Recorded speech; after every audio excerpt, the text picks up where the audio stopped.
ಸಮಯ ನಿಗದಿ ಮಾಡಿದ್ದು ಸಭೆಗೆ ಮುಂಚೆ ತಾಯಿ ಚಾಮುಂಡೇಶ್ವರಿಯ ದರ್ಶನ, ನಂಜನಗೂಡಿನ ನಂಜುಂಡೇಶ್ವರನ ದರ್ಶನ ಈ ಎರಡನ್ನೂ ಮುಗಿಸಿ ಅದರ ಜೊತೆಗೆ ಹುಲ್ಲಳ್ಳಿನಲ್ಲಿ ಒಂದು ಮಾನವೀಯತೆಯ ದೃಷ್ಟಿಯಿಂದ ನಿಜವಾದ ದೇವರ ಕೆಲಸವನ್ನು ಮಾಡಬೇಕಾಗಿತ್ತು. ಅದೆರಡನ್ನೂ ಮುಗಿಸಿ ಈಗ ಸಭೆಗೆ ಬಂದಿದ್ದೇನೆ. ಬಹಳ ವಿಷಯಗಳಿದೆ ಚರ್ಚೆ ಮಾಡಲಿಕ್ಕೆ. ಕಳೆದ ಉಪಚುನಾವಣೆ ನೆನೆ ದಿನ ಮುಗಿದಿದೆ. ಆ ಸಂದರ್ಭದಲ್ಲಿ ರಾಜ್ಯದ ಮುಖ್ಯಮಂತ್ರಿಗಳು ನಮ್ಮ ಪಕ್ಷದ ಬಗ್ಗೆ ಪ್ರತಿಕ್ರಿಯೆಗಳನ್ನು ಕೊಟ್ಟಿದ್ದನ್ನು ನೋಡಿದ್ದೀನಿ ನಾನು.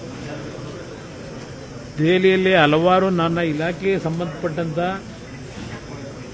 ಕಾರ್ಯಕ್ರಮಗಳನ್ನು ರೂಪಿಸ್ತಕ್ಕಂಥ ದೃಷ್ಟಿಯಿಂದ ನಾನು ಬೆಂಗಳೂರಿನಲ್ಲೂ ಬಂದು ಏನು ಸಭೆಗಳನ್ನು ಮಾಡಲಿಲ್ಲ. ಈ ಒಂದು ವಿಷಯಗಳ ಪ್ರತಿಕ್ರಿಯೆ ಕೊಟ್ಟಿರಲಿಲ್ಲ. ಅವರು ಒಂದು ಕುಟುಂಬ ರಾಜಕಾರಣದ ಬಗ್ಗೆ ಬಹಳ ಲಘುವಾಗಿ ಮಾತನಾಡಿದ್ದಾರೆ. ಕುಟುಂಬ ರಾಜಕಾರಣದ ಬಗ್ಗೆ ಮಾತನಾಡತಕ್ಕಂಥ ನೈತಿಕತೆ ಸಂಪೂರ್ಣವಾಗಿ ಕಳ್ಕೊಂಡಿರ್ತಕ್ಕಂಥ ವ್ಯಕ್ತಿ ನನ್ನ ಅಭಿಪ್ರಾಯದಲ್ಲಿ. ಯಾವ ಮುಖ್ಯಮಂತ್ರಿಗಳಾಗಿ ಮೊದಲನೇ ಮಗನಿಗೆ ಅದೆಂಥದ್ದು ಆಶ್ರಯ ಕಮಿಟಿಗೋ ಇನ್ನೊಂದು ಕಮಿಟಿಗೋ ಮಾಡಿ ಉಸ್ತುವಾರಿ ನೋಡ್ಕೊಳ್ಳೋಕ್ಕೆ ಕೊಡ್ತಕ್ಕಂಥ ಜವಾಬ್ದಾರಿ. ನಾನು 2 ಬಾರಿ ರಾಜ್ಯದ ಮುಖ್ಯಮಂತ್ರಿ ಇದ್ದೆ. ನಾನು ಯಾವುದೋ ನನ್ನ ಮಗನಿಗೆ ಸರ್ಕಾರದ ಅಧಿಕಾರ ಕೊಟ್ಟು ನಾನು ನಿರ್ವಹಣೆ ಮಾಡ್ತಕ್ಕಂಥ ಜವಾಬ್ದಾರಿಯನ್ನ ಸರ್ಕಾರದ ಕೆಲಸ ಮಾಡುವಂತೇಳಿ ನನ್ನ ಮಗನಿಗೆ ಎಂದೂ ವಹಿಸಲಿಲ್ಲ. ನಾನು ಮೊದಲನೇ ಮಗ ಅಕಾಲಿಕವಾಗಿ ಮರಣ ಹೊಂದಿದ ನಂತರ 2ನೇ ಮಗನ ಮತ್ತೆ ರಾಜಕಾರಣಕ್ಕೆ ತರ್ತಕ್ಕಂಥ ನಿರ್ಧಾರ ಯಾರು ಮಾಡಿದ್ರು? ಅದು ಕುಟುಂಬ ರಾಜಕಾರಣ ಅಲ್ವಾ? ಹೇಳಿದ್ದಾರೆ. ದೇವೇಗೌಡರ ಕುಟುಂಬದಲ್ಲಿ ಅಪ್ಪ, ಮಕ್ಕಳು, ಮೊಮ್ಮಗ, ಸೊಸೆ ಏನೇನೋ ಹೇಳ್ಕೊಂಡಿದ್ದಾರೆ. ನೀವು ಮಾಡಿರೋದೇನು? ಹೋಗ್ಲಿ, ನಿಮ್ಮ ಇಬ್ಬರು ಮಕ್ಕಳನ್ನ ತಂದ್ರಲ್ಲ ರಾಜಕೀಯಕ್ಕೆ, ಜನಗಳ ಸೇವೆ ಮಾಡಕ್ಕೆ ತಂದಿದ್ರೋ ಇಲ್ಲ ವಸೂಲಿಗೆ ತಂದಿರೋ ಇಟ್ಕೊಂಡಿದ್ರು? ಬೀದಿಲಿ ಪ್ರಚಾರ ಮಾಡ್ತಾರೆ ಜನ. ಬೀದಿನಲ್ಲಿ ಈಗ ನಿಮ್ಮ 2ನೇ ಮಗನ ರಾಜಕೀಯಕ್ಕೆ ಇಳಿಸ್ಕೊಂಡಿದ್ದೀರಿ. ನಾನು ಹೇಳೋದಲ್ಲ, ಅವರ ಕಾರ್ಯವೈಖರಿ ಯಾತಕ್ಕೋಸ್ಕರ ಇಟ್ಕೊಂಡಿದ್ದೀರಿ ಅಂತ ಹೇಳಿ ಬೀದಿಯಲ್ಲಿ ಮಾತಾಡ್ತಾರೆ. ಅಧಿಕಾರಿಗಳು ಕೇಳಿದ್ರೆ ಹೇಳ್ತಾರೆ ಏನಕ್ಕೆ ಇಟ್ಕೊಂಡಿದ್ದೀರಿ ಅಂತ. ಅದೆಲ್ಲ ಮಾಡ್ಕೊಳ್ಳಿ, ಸಂತೋಷ. ನಮ್ಮ ಕುಟುಂಬದ ಬಗ್ಗೆ ಚರ್ಚೆ ಯಾಕಪ್ಪ? ಇಲ್ಲ, ನಾವು ನಮ್ಮ ಕುಟುಂಬದಲ್ಲಿ ಈಗ ನನ್ನ ಮಗನಿಗೇನೆ ಮುಖ್ಯಮಂತ್ರಿ ಆಗಿ ಅವನಿಗೆ ಕರ್ಕೊಂಬಂದು ವಸೂಲಿ ಮಾಡುವಂತ ಏನಾದರೂ ಬಿಟ್ಟಿದ್ದೀನ?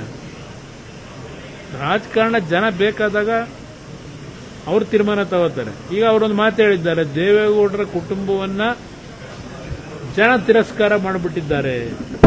ಚುನಾವಣೆಯಲ್ಲಿ ಅವ್ರ ಮಗನಿಗೆ ಸೋಲಿಸಿದ್ದೀನಿ, ಕುಮಾರಸ್ವಾಮಿ ಮಗನ್ನೇ ಸೋಲಿಸಿದ್ದೀನಿ, ಜನ ತಿರಸ್ಕಾರ ಮಾಡೋರು ಅವ್ರನ್ನ, ಅವ್ರ ರಾಜಕೀಯ ಮುಗಿದೋಗಿದೆ, ಇದನ್ನ ಹೇಳಿದ್ದಾರೆ. ಈಗ ಇವರು ಎಷ್ಟು ಚುನಾವಣೆಗಳನ್ನು ಗೆಲ್ಲಕ್ಕೆ ಸಾಧ್ಯ ಆಗಿದೆ? ಎಷ್ಟು ಚುನಾವಣೆ ಸೋತಿದ್ದಾರೆ? 1999 ನಮ್ಮ ಪಕ್ಷದ ಅಧ್ಯಕ್ಷರಲ್ವೇ ಅವರು ಹೇಳಿದ್ದಾರೆ, ನಾನು ಜನತಾದಳದ ಅಧ್ಯಕ್ಷ ಇದ್ದಾಗ 58 ಸೀಟ್ ಗೆದ್ದಿದ್ದೀವಿ, ಇವರೇ ಸೀಟ್ ಗೆದ್ದವ್ರೆ. ಇದನ್ನು ಪದೇ ಹೇಳ್ತೀರಪ್ಪ. ನೀವು 99ರಲ್ಲಿ ಅಧ್ಯಕ್ಷರಿದ್ರಲ್ಲ, ಆಗ ಎಷ್ಟು ಸೀಟ್ ಗೆಲ್ಲಿಸ್ಕೊಂಡ್ ಬಂದಿದ್ರಿ? ನೀವೇನಾಗಿದ್ರಿ? ಆ ಅನುಗ್ರಹ ಮನೆ ಒಳಗೆ ನೀವು ಮಹದೇವಪ್ಪ ಇಬ್ರು ಬಂದು ಅನುಗ್ರಹ ಮನೆಯಲ್ಲಿ ಕಣ್ಣಲ್ಲಿ ನೀರು ಹಾಕೊಂಡು ಅವತ್ತೊಂದು ಬಕೆಟ್ ಇಟ್ಟಿದ್ರೆ ಬಕೆಟ್ ನೀರು ತುಂಬ್ಕೊಂಡ್ಬಿಡೋದೇನೋ ಆ ಕಣ್ಣೀರು. ದೇವೇಗೌಡರು ಧೈರ್ಯ ಹೇಳಿ ನಿನ್ನ ಮನೆಯಲ್ಲಿ ಇಬ್ರು ಅಡಿಗೆಯವ್ರನ್ನ ಇಡಬೇಕು, ಯಾರೇ ಜನ ಬರಲಿ, ಬೆಳಗ್ಗೆ ಸಾಯಂಕಾಲ ಅವ್ರನ್ನ ಎಲ್ಲಾ ರೀತಿಯಲ್ಲಿ ಪ್ರೀತಿಯಿಂದ ನೋಡ್ಕೊಂಡು ಪಕ್ಷ ಕಟ್ಟತಕ್ಕಂಥ ಧೈರ್ಯವಾಗಿ ನೀನು ಮಾಡಬೇಕು ಅಂತ ಹೇಳಿ ಉಪದೇಶ ಮಾಡಿದ್ರಲ್ಲಪ್ಪ. ನಾವು ಅಲ್ಲೇ ಇದ್ದೋ, ಅವತ್ತು ನಿಂತ್ಕೊಂಡಿದ್ದೋ ಕೈಕಟ್ಟೆ ಹಾಕೊಂಡು. ದೇವೇಗೌಡರು ಹೇಳ್ತಾ ಇದ್ರೆ 1999 ಚುನಾವಣೆ ನಂತರ ಸೋತಿರೋ ಟೈಮಲ್ಲಿ ದೇವೇಗೌಡರು ಸೋತಿದ್ರು, ನಾನು ಸೋತಿದ್ದೆ, ರೇವಣ್ಣ ಅವರು ಸೋತಿದ್ರು, ಅವರು ಸೋತಿದ್ರು, ಮಹದೇವಪ್ಪನವರು ಸೋತಿದ್ರು. ಆಗ ಹತ್ಕೊಂಡು ಅಯ್ಯೋ ನನಗಿನ್ನ ರಾಜಕೀಯ ಬೇಡ ಅಂತ ಹೇಳಿ ಬಿಟ್ಬಿಡ್ತೀನಿ ಅಂತಿದ್ದೀರಲ್ಲ, ಅದೊಂದು ದಿನ ನೆನ್ಕೊಳ್ಳಿ. 2006 58 ಸೀಟ್ ಗೆಲ್ಲಿಕ್ಕೆ ನಿಮ್ಮೊಬ್ಬರದಲ್ಲ ಕೊಡುಗೆ, ದೇವೇಗೌಡರ ದುಡಿಮೆ. 2002 ಬೈ ಎಲೆಕ್ಷನ್ ಆಯ್ತಲ್ಲ ಕನಕಪುರ ಲೋಕಸಭೆಗೆ, ನಿಮ್ದೇನಪ್ಪ ತಪಾತ್ರ?